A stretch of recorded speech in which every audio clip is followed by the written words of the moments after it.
Hi everyone, welcome back to Little Henham and welcome to part 2 of my questions and answers videos. Here we go. Thank you.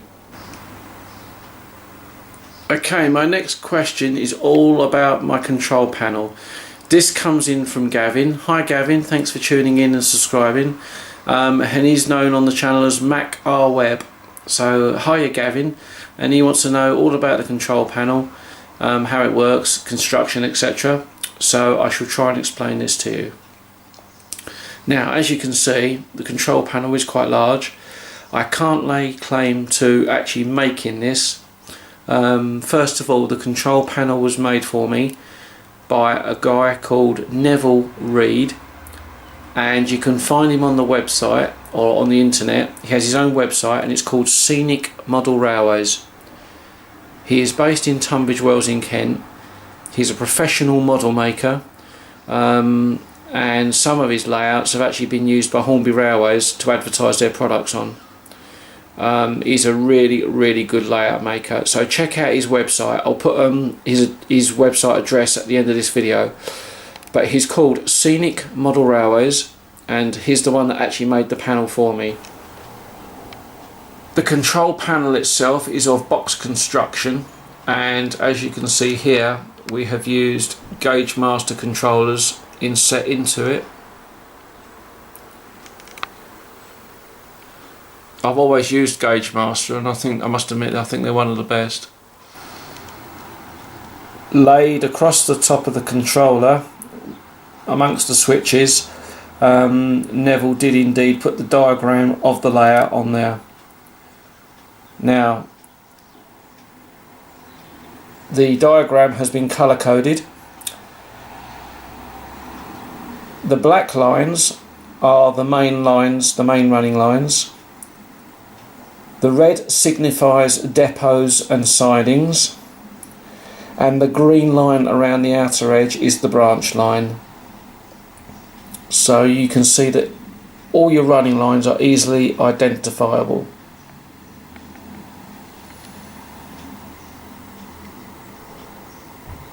There are 4 controllers for this layout.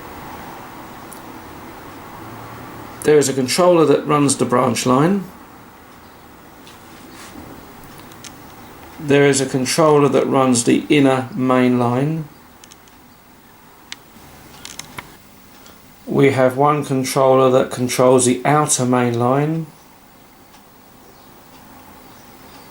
And then a controller that runs the engine sheds and the sidings that lead to that.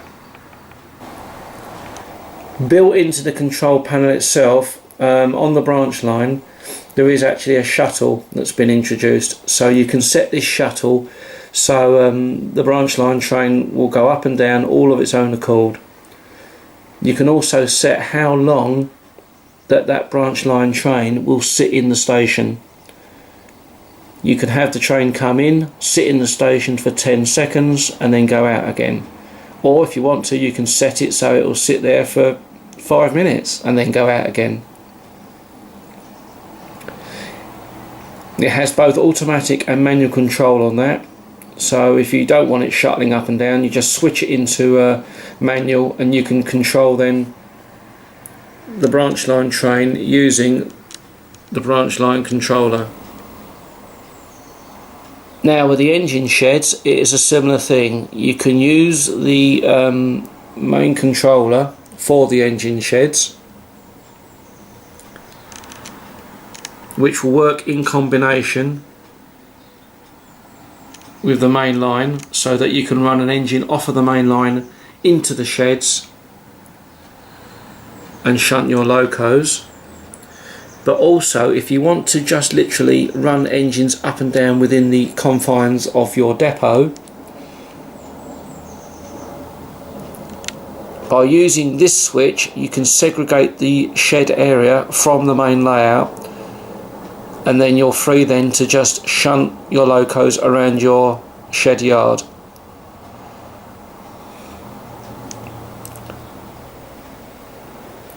By doing that you can still run main trains on the main line, but it does mean that if someone just wants to play with the engine shed, you can give them that area to play with.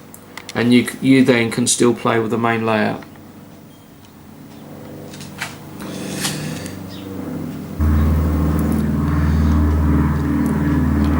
By looking at the lines that are in the engine shed, as you can see here, each line has been fitted with its own separate switches as isolators, so you can move your locos into the sidings, and then you can isolate that loco and then bring another loco up behind it.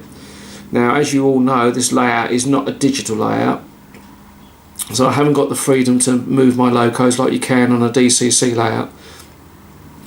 But what I can do is, by using these black switches, I can isolate one loco at the end of the siding and then bring another one in behind it. You'll also see on here that I have a green switch. Now, the green switch are for the signals. As you can see, the layout is fitted with colour light signalling, and this can be controlled from the panel. When building your control panel, or having one built, it is handy to specify that you want your switches colour coded, so you know exactly what does what. And as you can see here, we have black, grey, green and red switches, and once again at a glance you could actually see what you're controlling and where you're controlling it.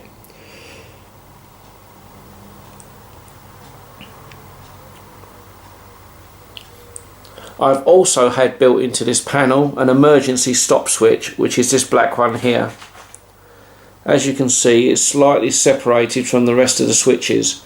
If I have a problem on the layout at all, with a loco running away or anything at all, if I hit this black switch, it completely turns off all the power and stops everything in its tracks, literally.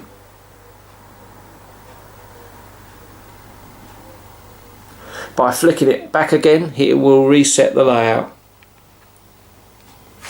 It's a handy little thing. I haven't had to use it yet, but if I needed to, it would avert an accident and possible damage to some of my locos.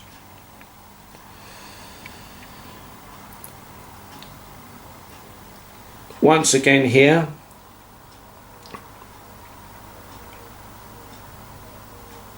we have another green switch, and this one controls this colour light signal. And this is the colour light signal which controls entry and departure from my goods shed.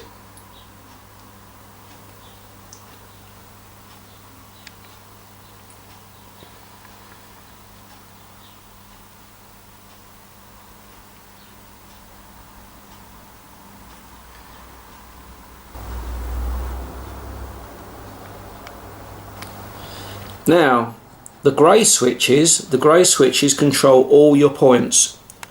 I have automatic points on here, all run by tortoise motors. So any grey switches on here all control the points.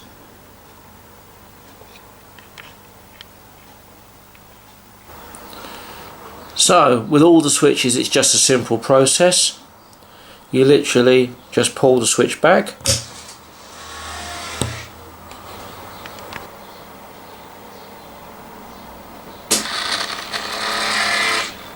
and the point will move. Pull the switch back again,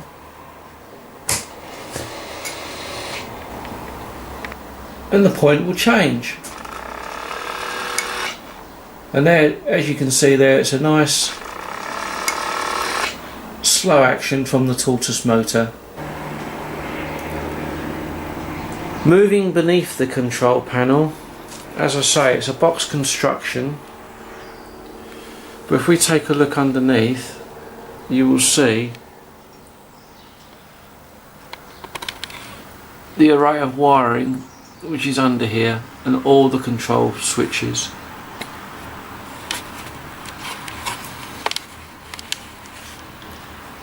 And if I just show you there's the tortoise motors and sorry, not tortoise motors, but the controls for the switches, etc. And as you can see, the control panel itself is quite nicely made. a box frame construction, hollow underneath, but housing all the wiring to run the layout. If you fancy having a really decent control panel made like this, as I say, refer to the internet and go on to Scenic Model Railways and look for Neville Reed. I can't recommend his work high enough. It is really good. It's first class.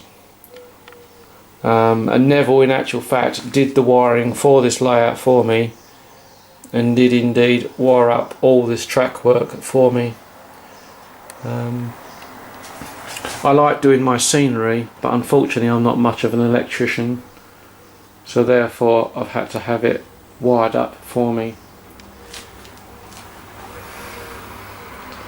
which obviously also includes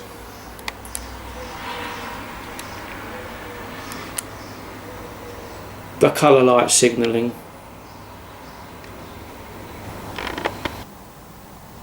But I think you'll agree that once you get your wiring sorted out and you get someone to do the electrics for you, including your signals, it does make it look a lot better.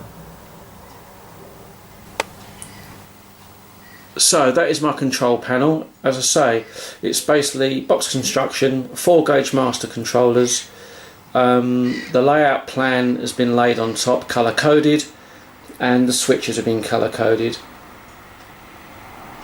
So Gavin, I hope that answers some of your questions. If you've got any more, please do send them in and I'll do my best to try and answer them. This is my first question and answer video, so I'm not sure if my if my technique for answering all these questions is good or not, but let me know. Let me know how I can improve on these videos.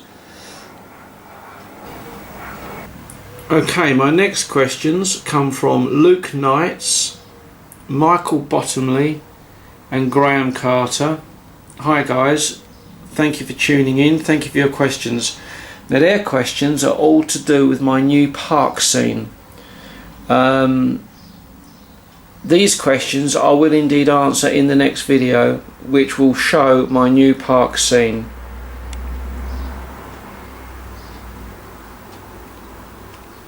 So thank you for those questions, but I will indeed answer those in the next video. Which leads me on to my last question for this video, which comes from, let's have a look,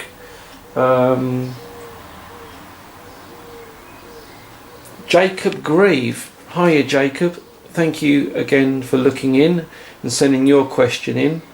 Now his question is to do with the loco, the new Hornby K1. Okay, Jacob's question was, can you fit couplers to Hornby's new K1 loco?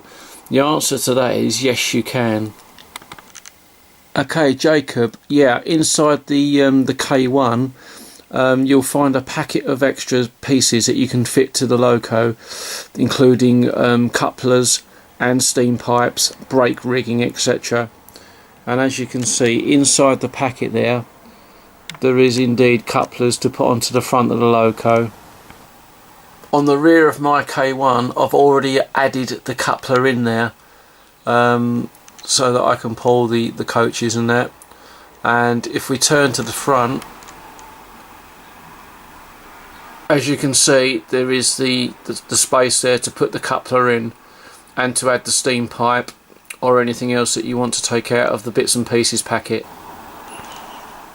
I understand you want to use the K1 for shunting purposes, so this shouldn't be a problem, Jacob. Yeah, so when you get your K1, or if you've already got it, look in the bits and pieces packet, mate, and you'll find the coupler in there.